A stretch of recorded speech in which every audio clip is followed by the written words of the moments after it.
주님을 높이고 찬양합니다. 구약성경은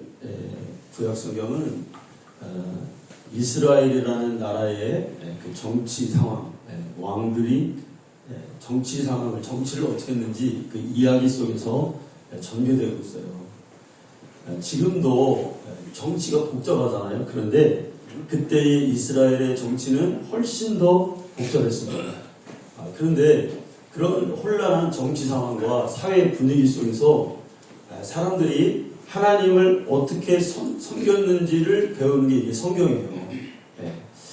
그러니까 이스라엘 왕들은 나라를 위해서 여러 가지 선택을 자기들이 했어요. 그러니까 어떤 왕은 애굽을 의지했고, 어떤 왕은 아수르를 의지했습니다. 또 어떤 왕은 자기의 어떤 독립을 스스로가 막 그렇게 꾀했어요. 우리는 그들이 한 그런 선택 속에서 하나님이 뭐를 기뻐하시고 어떤 선택이 하나님 뜻에 합한 선택인지 이거를 배우는 게 우리의 신앙인 거예요. 여러분, 오늘 히스기야라는 이 왕이 하나님을 어떻게 섬겼는지, 그가 무엇을 했기에 하나님이 기뻐하셨는지 이걸 우리가 배우기를 원합니다. 히스기야 왕 때, 그러니까 이스라엘은 솔로몬 이후로 나라가 남과 북으로 갈라졌습니다. 그런데 북쪽이 북이스라엘이고 남쪽이 남유다라고 하잖아요. 그런데 북이스라엘이 남유다보다 빨리 먼저 거의 200년 이상, 200년 좀 안 되겠네요. 한 60년 이상 먼저 북쪽이 망해요. 그러니까 쉽게 생각하면 남쪽은 우리가 한국이잖아요. 북쪽은 지금 북한이잖아요. 그러니까 저 북한이 남쪽보다 훨씬 더 외세의 침략에 의해서 망한단 말이에요. 근데 북쪽이 망할 때 남쪽의 왕이 바로 히스기야 왕이에요. 오늘 본문에 나오는 히스기야 왕. 히스기야가 왕이 되고 6년 정도 있다가 저 북이스라엘이 히스기야 왕 6년 정도에 망합니다. 그런 배경으로 오늘 본문 말씀이 지금 이야기가 되는 겁니다. 여러분, 남쪽의 왕은 한 20명 정도 있었어요. 왕 이렇게 쭉 이렇게 20명 정도 있었는데 하나님이 기뻐하시는 왕은 몇 사람 안 되는 거예요. 한 서너 사람 정도 돼요. 그런데 하나님이 보실 때 저 왕은 내 마음에 합한 자야 라는 그 기준이 뭘까? 그 기준이 있어요. 그 기준은 뭐냐면 다윗처럼 하나님을 섬겨야 된다는 거예요. 다윗이 여러분 이스라엘의 2대 왕이잖아요. 그런데 왕들의 기준이 뭐냐면 다윗처럼 한 왕이 하나님을 섬기면 내가 저 사람을 기뻐한다는 거예요. 그러면 여러분, 다윗은 하나님을 어떻게 섬겼어요? 우리가 성경에 보면 나오죠. 하나님이 다윗을 굉장히 기뻐하셨는데 성경에 보면 하나님이 다윗을 선택한 그 이유가 딱 한 가지예요, 여러분. 뭘까요? 다윗이 뭐 잘생겨서도 아니고 다윗이 똑똑해서도 아니고 그런 게 아니에요. 하나님이 그의 중심을 보신다는 거예요. 다윗의 중심을 보니까 여러분, 중심을 거예요. 어떤 일이 있어도 다윗은 늘 하나님을 사랑해요. 하나님을 의지해. 내 상황이 뭐 실패했든 망했든 내가 지금 기분이 좋든 나쁘든 어떤 상황에서도 하나님만 바라봐. 딱 그런 그 중심, 하나님을 향한 그 중심이 변하지 않는다는 거예요. 그래서 하나님이 그 다윗이 볼 때 기쁘다는 거예요. 그 다윗을 보면. 여러분, 이런 신앙을 우리가 배우기를 원합니다. 두 번째 다윗은요, 여러분, 하나님께 중심이 늘 바른 왕이었지만 두 번째는 뭐냐면 인간미예요. 인간미. 하나님은 여러분 절대로 불의한 자 기뻐하지 않으십니다. 하나님은 거짓말하는 자 기뻐하지 않으십니다. 그래서 우리가 거짓말을 하거나 우리가 정직하지 않으면 우리 마음이 심란한 거예요. 심란해요. 왜? 하나님 기뻐하지 않으신다면. 또 하나님은 정의로운 자를 기뻐하세요. 아멘. 그리고 긍휼이 많은 사람을 하나님이 기뻐하는 거예요. 다윗이 항상 정직하고 정의롭고 긍휼이 많았죠. 항상 약한 사람을 도와주고, 한마디로 말해서 하나님은 마음이 따뜻한 사람을 하나님 기뻐하십니다.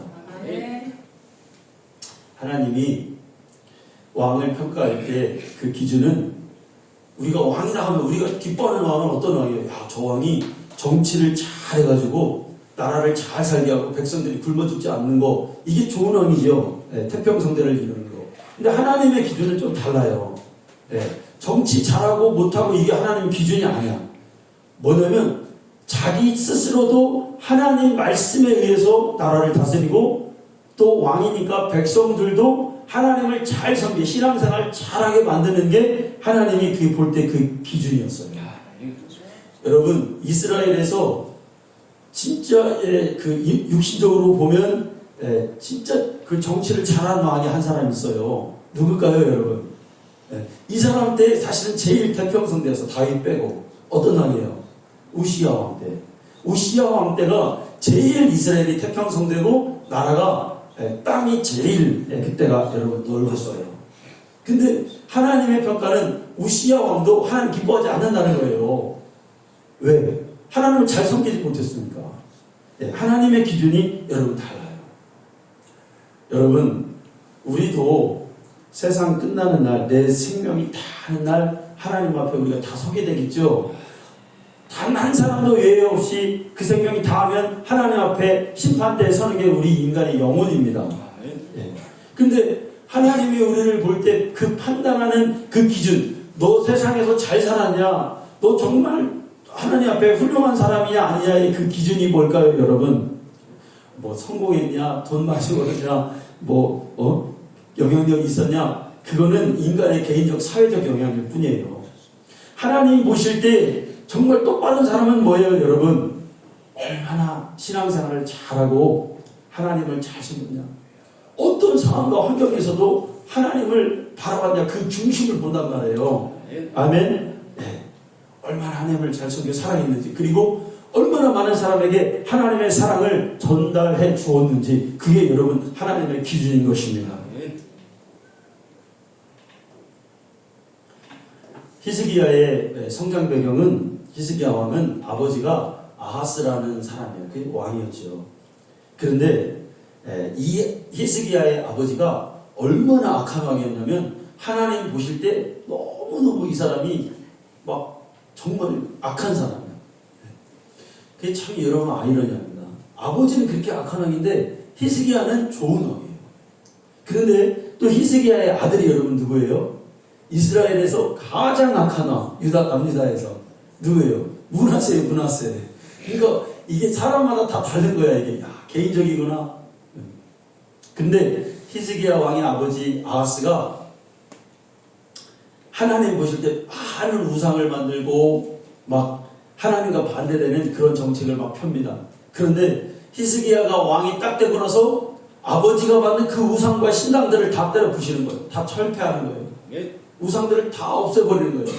제사장들을 다 몰아내는 거예요. 히스기야가 왕이 돼서 한 첫 번째 일, 하나님 기뻐하시는 일, 첫 번째가 뭐냐면, 우리는 오늘 30장을 읽었지만 29장에 잘 나오는데, 그 첫 번째가 뭐냐면 성전을 수리하는 일이었어요. 성전의 문, 성전이요, 지금 사람들이 왔다 갔다 하지를 않아요. 성전이 다 허물어졌어요. 그러니까 그 문이, 출입문이 거미줄이 끼고 온 성전이 다 지저분한 거예요. 그러니까 부서진 문을 다 수리하기 시작합니다. 29장 3절에 나오죠. 성전을 깨끗하게 청소부터 시작한 거예요. 여러분, 우리가 사람들이 보통 이렇게 말합니다. 성전은 보이지 않는 게 성전이야, 진짜 성전. 그런데 여러분, 맞습니다. 그런데 보이지 않는 것도 성전이지만 보이는, 우리가 예배하는 장소도 성전이라는 것입니다. 아멘. 이것도 깨끗하게, 이게 건물도 중요한 거예요. 자, 성전을 깨끗하게 하고 그 다음에 제사장들을 다 오라고 합니다. 그래서 제사장들에게 왕이 명령해요. 너희들 이제부터는 성결하게 하라. 너희 스스로를 성결하게 하라는 거예요. 제사장이 다 타락했어요. 히스기야 왕 때까지 성전에서 예배를 잘 드리지 않습니다. 사람들이 기도하기 위해서 모이지 않아요. 그러니까 여러분, 지금 이스라엘은 온 나라가 다 우상 숭배하고 온 나라가 하나님을 떠나 있어요. 그러니까 사람들이 성전을 출입하지 않는 거예요. 그러니까 성전이 거미줄이 끼고 더러워져 있어요. 그리고 제사장들은 사람들이 오지 않으니까 어떻게 해요? 제사장들도 마음이 하나님을 떠나서 다 타락해버린 거예요. 그래서 히스기야 왕이 한 얘기가 뭐냐면 너희들부터 목회자들부터 하나님 앞에서 뭐해라? 성결하라. 스스로를 성결해라. 아멘. 겸비해라. 여러분, 그 시대에 사람들의 믿음과 신앙이 타락하면 제일 먼저 나타나는 현상이 뭘까요, 여러분? 목회자들 타락해요. 여러분, 그 시대에 하나님에 대한 신앙이 타락하면요, 제일 나타나는 현상이 뭐냐면 신학교 있죠, 신학교. 신학교가 사람들이 모이질 않아요. 여러분, 제가 신학교를 졸업한 지가 한 15년 됐네요. 15년 됐는데 저 때까지만 해도 우리 학교 장신대 들어가려면 아주 굉장히 어려웠습니다. 우리 동기 중에서 십수를 했어요. 십수 대학원을 그러니까 10년 동안 공부해서 들어오는 사람들이 있을 정도였어요. 5대1, 7대1, 10대1 막 이렇게 됐습니다. 들어오기 되게 어려웠어요. 근데 지금은 신학교가 들어가기 어렸던 신학교가 2대1도 안 돼요. 2대1도 1.5대1 정도 되는 것 같아요. 마음 먹으면 들어간다 이거예요. 그렇게 신학교로 몰려드는 사람들이 없어요 지금. 여러분, 한 20년 정도 우리나라 이 상태로 간다고 해서 20년 정도 가잖아요. 그러면 어떻게 될까요? 지금 이미 지방에서는 젊은 전도사들 있잖아요. 구하기 어렵습니다. 지방의 부목사들도 구하기 어렵다고 그러더라고요. 이 사람들이 여기는 모이지 않는 거예요, 이게. 이게 하나의 현상입니다.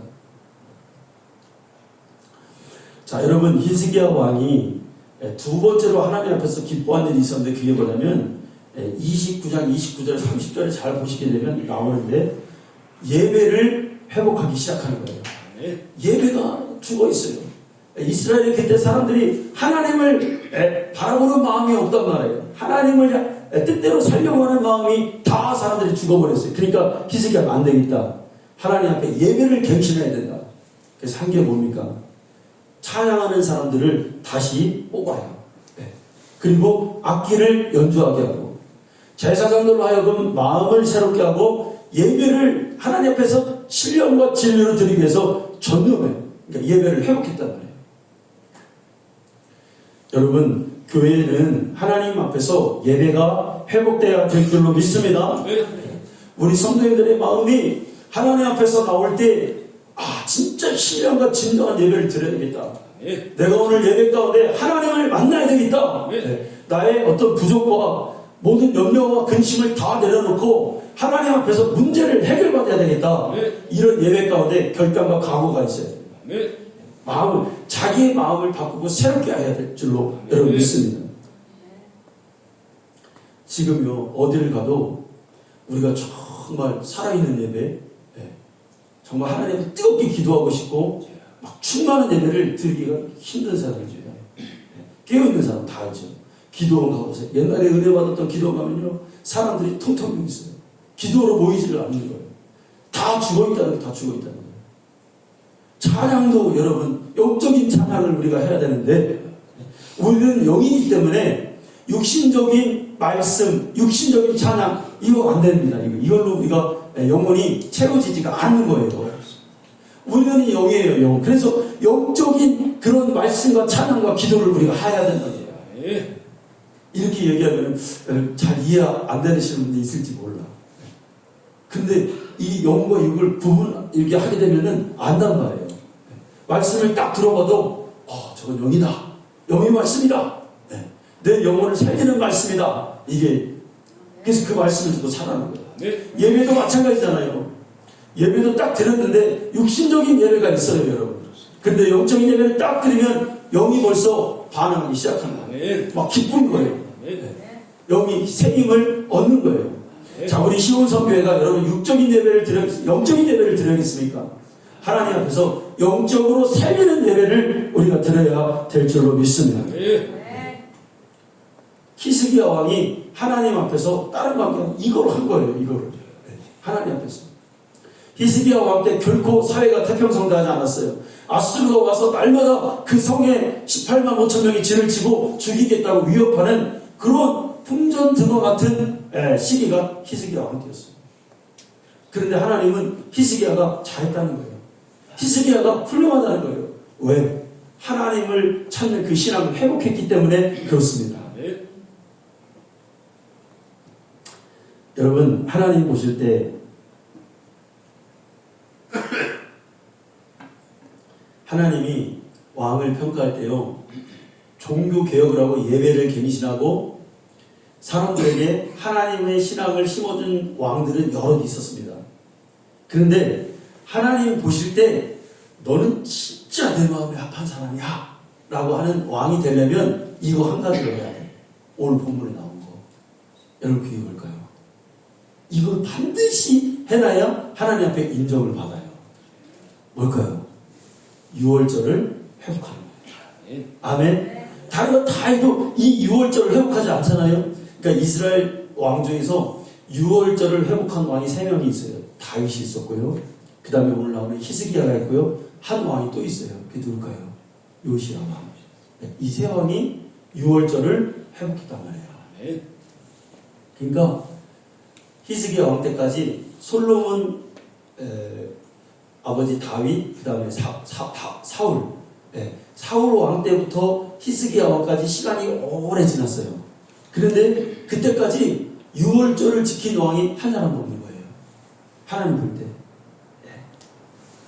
지금까지 히스기야 왕까지 아무도 이 유월절을 회복한 왕이 없는데 히스기야가 왕이 딱 되고 내가 하나님 앞에서 이 유월절을 회복해야 되겠다.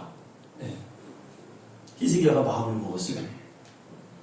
여러분, 지금도 그렇지만요, 그때도요, 이스라엘 이 당시에도 왕이라고 해서 사람들의 마음을 하나님께로 이렇게 신앙으로 되찾게 한다는 것이 여러분 쉬운 게 아니었어요. 왕이 이스라엘의 그 정치를 다 보면은 왕이 정치를 잘하기 위해서는 국민들의 눈치를 그때도 봐야 되는 거죠. 봐야 되는데 사람들의 눈치를 보면은 하나님의 어떤 그런 섬길 수 없게 되는 거예요. 사람 쪽으로 너무 마음이 쏠려 있으면 하나님을 잘 섬길 수가 그때도 없었던 거예요. 국민들이 다 하나님을 떠나서 다른 우상을 섬기는데 그들에게 돌이키게 해서 하나님을 섬기게 하는 게 그때도 왕이지만 쉬운 일이 아니었습니다. 사람들의 마음이 그렇게 강팍했어요. 여러분, 지금 미국의 대통령이 트럼프가 됐잖아요. 근데 트럼프가 됐는데 다른 거 다 자체하고 트럼프가 대통령이 되고 막 사인을 시작합니다. 시행명령을 막 하기 시작해요. 그런데 하나님의 시각으로만 딱 볼 때 트럼프는 하나님의 사람입니까? 아닙니까? 하나님의 사람입니다. 왜 그럴까요? 그거 딱 사인하는데 뭐를부터 시작하냐면 지금 온통 세상이 동성애자, 성이요, 뭐 10가지가 있대요. 남자가 있고 여자가 있고 그런 게 아니라 지금은 성이 내가 남자인데 여자일 수도 있다 이거예요. 그런데 내가 또 때로는 여자였다가 또 남자일 수도 있고 뭐 왔다 갔다 하는 성도 있고 뭐 이것도 헷갈려. 뭐 이게 뭔지 모르겠어. 성이 10가지가 있다는 거예요. 그런데 트럼프가 딱 어디에 사인합니까? 성은 2가지밖에 없다는 거예요. 남자와 여자, 성경적 가치를 따르는 거죠. 더 놀라운 게 있어요. 미국의 군대가 군인이 많잖아요. 16만 명 정도가 미국의 군인 중에서 동성애자입니다. 근데 그 사람들 다 제대시킨다는 거예요. 시행명령 사인합니다. 다 동성애자들 사인해서 다 나가라는 거예요.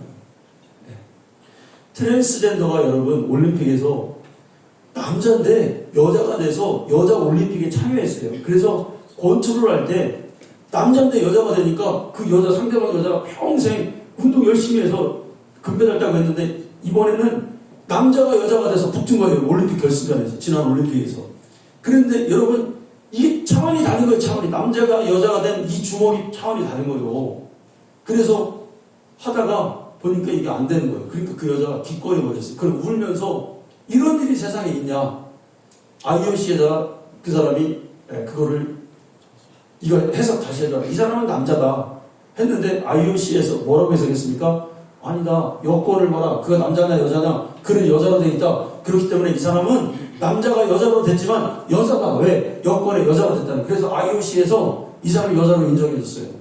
그런데 트럼프 대통령이 이번에 뭐라고 했습니까? 야, 남자인데 여자로 돼서 여자가 된 사람은 이제 운동선수 여자 하는 그 경기에 출전 못해 시행령령에 사인해버렸습니다. 근데 여러분, 이게 쉬운 것 같죠? 아, 트럼프가 하니까 저 사람은 별난 사람이니까 그렇게 하는가 보다, 우리 그렇게 생각할 수 있잖아요. 천만의 말씀이에요. 보통 마음 먹지 않고 미국은요 더 드셉니다. 이게 동성애가 이미 법으로 판결이 됐어요. 이거 하기가, 이런 거 하기가 너무너무 힘든 거예요. 한국에서도 힘들잖아요. 지금 법으로 통과가 안 됐는데도. 이게 보통 마음 먹지 않으면 이런 일을 해낼 수가 없는 거예요. 그런데 결단하고 하는 거예요. 그러니까 히스기야 왕도 그동안에 하나님에서 다 떠나 있어. 지금 사람들의 마음이 우상에게 절하고 우상을 섬기는 이 이스라엘인데, 히스기야는 하나님 앞으로 돌아가야 되겠다. 우리나라가 하나님을 섬겨야 되겠다. 여러분, 교회도 마찬가지로, 교회도 인본주의의 신앙을 버리고 하나님께로 돌아가자. 아멘. 여호와의 신앙을 되찾자. 이런 외침이 우리에게 필요한 것입니다. 신앙은요, 나의 마음의 결단에서부터 일어나는 거예요. 내가 하나님께 돌아가야 되겠다 할 때, 그때 내가 정말 하나님께 돌아갈 수가 있는 거죠.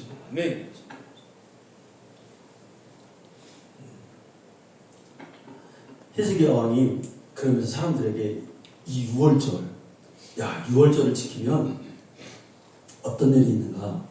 6절과 8절과 9절에 이렇게 히스기야 왕이 이렇게 사람들한테 말하는 거예요.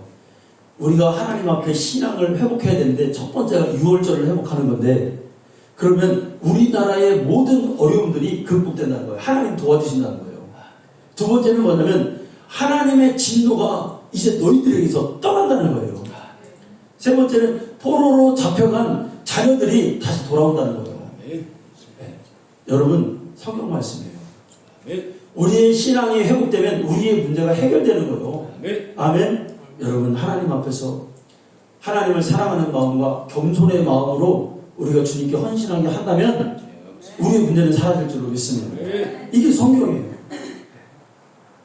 그런데요, 히스기야 왕이 이렇게 결단과 신앙에 대한 촉구, 결의를 촉구하는데 다 찬성한 건 아니겠죠. 10절 한번 보겠습니다. 자, 보갈꾼이 에브라임과 므낫세 지방 각 성읍으로 두루 다녀서 스불론까지 이르렀으나 사람들이 그들을 어떻게 했어요? 조롱하며 비웃었다. 그 중에는요, 조롱하고 비웃은 사람도 있었어요. 그런데 여러분 11절 보세요. 또 그러나 아셀과 므낫세와 스불론 중에서 몇 사람이 스스로 겸손한 마음으로 예루살렘에 이르렀고, 아멘. 근데 그 중에 어떤 사람들은 히스기야 왕을 또 말씀을 잘 따라서 남유다로 내려간 거예요. 그러니까 여러분, 이게 지금 자, 어떤 말씀이냐면 30장 1절을 한번 볼까요? 1절. 자, 1절 다 같이 한번 읽어보겠습니다. 시작. 히스기야가 온 이스라엘과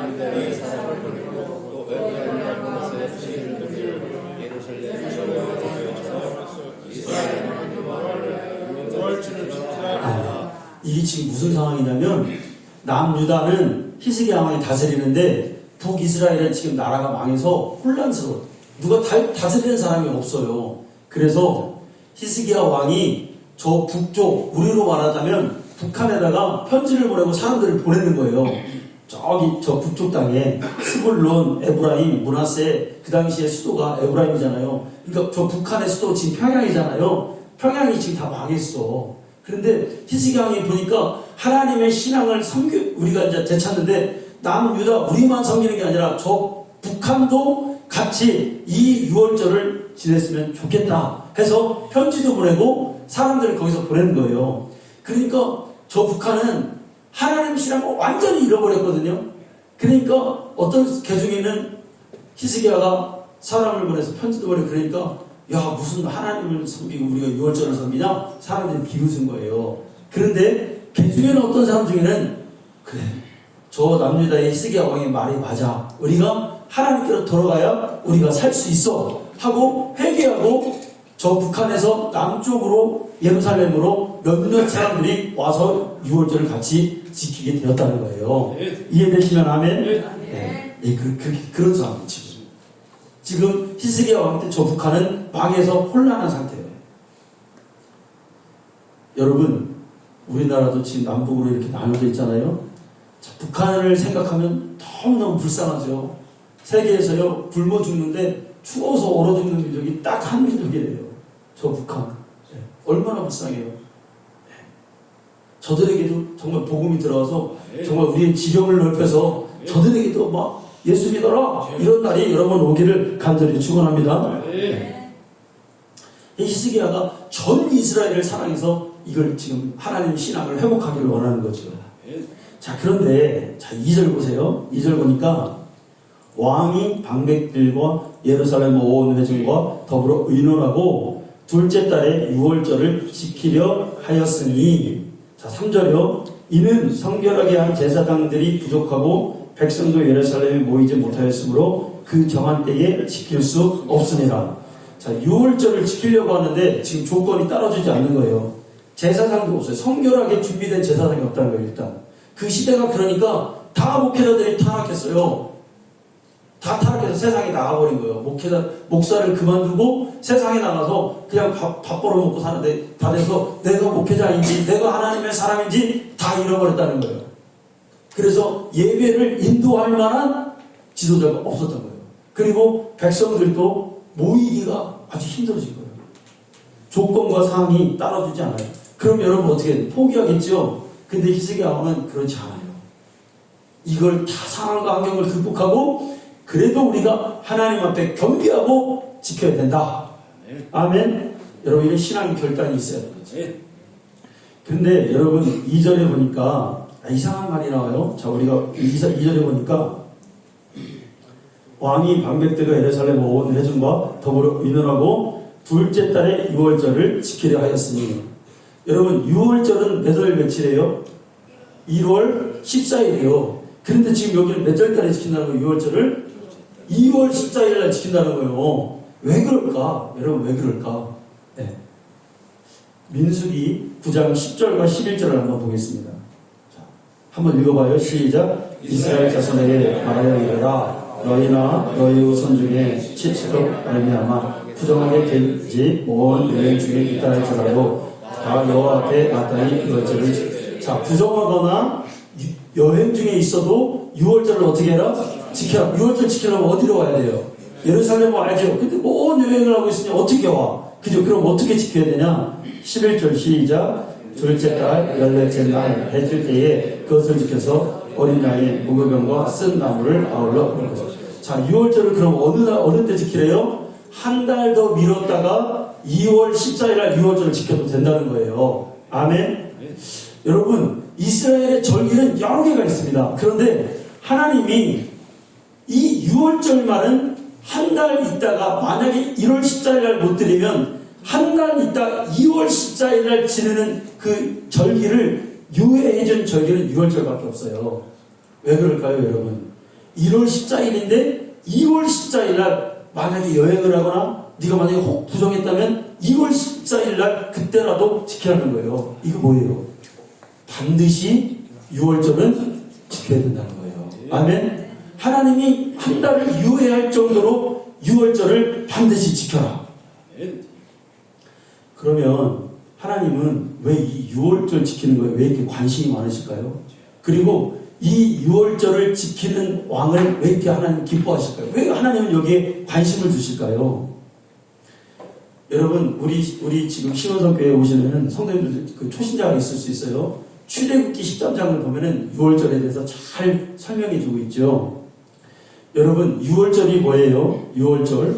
네. 이스라엘 백성들이 애굽에서 종살이를 할 때 이스라엘이 애굽에서 빠져나오는 그 전날 밤에 하나님이 온 애굽에 재앙을 내리십니다. 재앙을 내리는데 그게 무슨 재앙이에요? 장자는 다 애굽에 있는 가정의 모든 장자는 짐승까지도 다 하나님이 죽이겠다는 거예요. 첫 번째는. 그런데 애굽에 내린 이 재앙은 이스라엘 가정에도 해당이 되는 거예요. 애굽에 있는 이스라엘 집도 그날 밤에 다 그 장자는 하나님 죽이겠다는 거예요. 그런데 이 장자를 죽이는 데서 피해갈 방법이 하나님이 있다고 하시는데 그게 뭐냐면 그날 저녁에 어린 양 한 마리를 잡아서 그 피를 문설주에다가 바르면 죽음의 사자가 그 집은 통과하겠다는 거예요. 그 죽음의 사자가 재앙이 그 집의 장자를 죽이지 않고 거기는 살려주겠다는 거예요. 이게 바로 유월절이거든요. 유월절. 네. 유월절은 애굽을 나오기 전날 밤에 양을 잡아서 문설주에 그 피를 바르는 그 행위, 이게 바로 유월절인 거예요. 아멘. 아마 그날 밤에 온 애굽 땅에 막 사람들이 소문이 막 퍼지기 시작한 거예요. 야, 오늘 밤에 하나님의 죽음의 재앙이 애굽에 있는 모든 가정들에게 몰려온대. 그런데 살 수 있는 방법이 있대. 어린 양을 잡아서 그 피를 자기의 문지방에 바르기만 하면 그 장자가 죽지 않는데.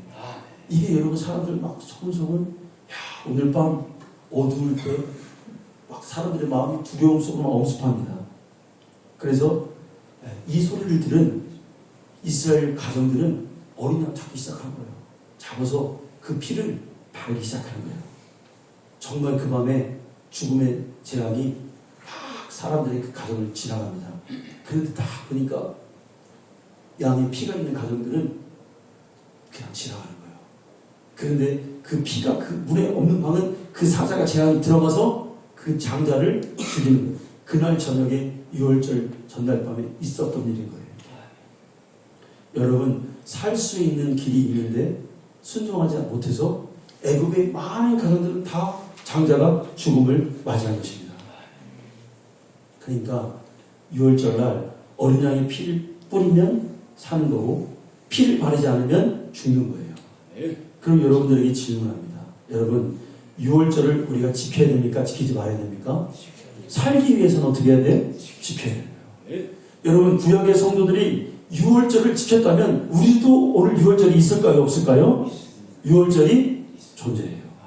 그 유월절이 뭐예요? 구약은 그림자고 예표인 거예요. 구약의 유월절은 오늘날 여러분 그 유월절 어린 양이 누구예요? 예수님. 예수님을 그 죽은 어린 양의 예표가 예수님인데 그 예수님이 어린 양이 예수님인데 그 예수님의 피를 어디에? 내 심령에. 아멘. 오늘 뿌리는 거예요. 그게 바로 유월절을 지키는 행위였단 말이에요. 유월절을 회복하는 거예요. 자, 말씀 봅니다. 로마서 10장 9절과 10절 말씀입니다. 다 같이 읽습니다. 시작. 내가 만일 내 입으로 예수를 주고 신앙하며 또 하나님께서 그를 죽은 자 가운데서 살리신 것을 내 마음에 믿으면 구원을 받으리라. 이게 유월절이다.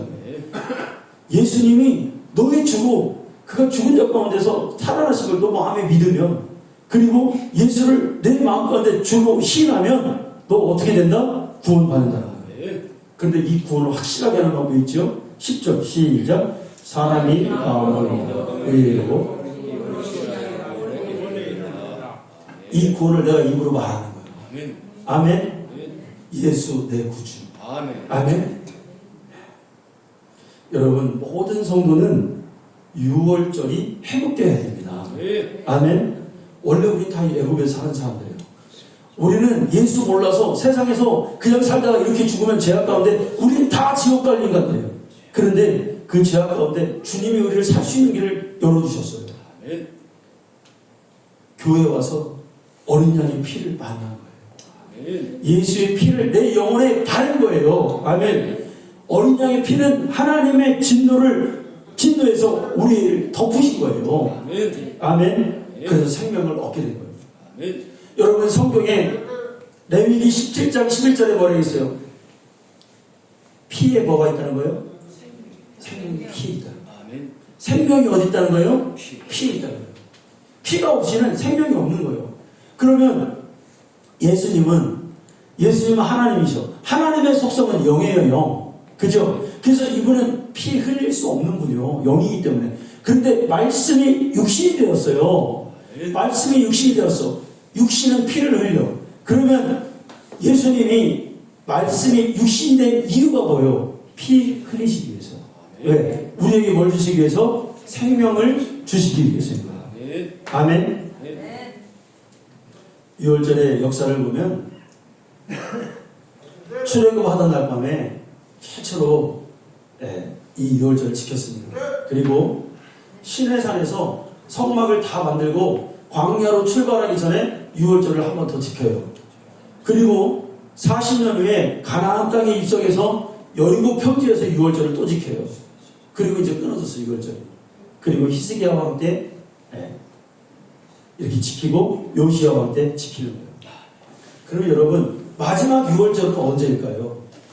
마지막 유월절. 자, 누가복음 22장 14절과 15절입니다. 자, 읽습니다. 시작. 때가 이르매 예수께서 사도들과 함께 앉으사 이르시되 내가 고난을 받기 전에 너희와 함께 이 유월절 먹기를 하라고 원하노라. 예수님이 마지막 유월절을 지키셔요. 그리고 주님이 잡히시던 날 밤에 그 유월절, 그 예배했던 자기 스스로가 유월절 어린 양이 되셔서 우리들의 살과 피를 나누어 주시게 된 것입니다. 여러분, 우리가 하나님께 예배드리는 이유가 뭐예요? 우리가 예수 믿는 건 여러분 뭐예요? 예수의 피를 내 심령 속에 바른 행위가 우리 예수 믿는 것입니다. 우리가 여호와께로 돌아가자. 여호와께로 돌아가자 그러지요. 그런데 여호와께로 돌아가려면 어떻게 해야 돼요, 여러분? 유월절을 회복하고 돌아가야 되는 거예요. 그래서 여러분, 예수의 피 없이 하나님께로 돌아갈 수가 있어요? 없는 거예요. 피를 가진 자만 하나님께 돌아갈 수가 있다는 것입니다. 우리 온 성도님들이 이 유월절이 회복되어지는 예수의 피가 내 심령 속에 발라지는 우리 성도님들 다 되시기를 간절히 축원합니다. 하나님 감사합니다. 오늘도 하나님의 귀한 말씀을 들었습니다. 우리 심령 속에 하나님 예수의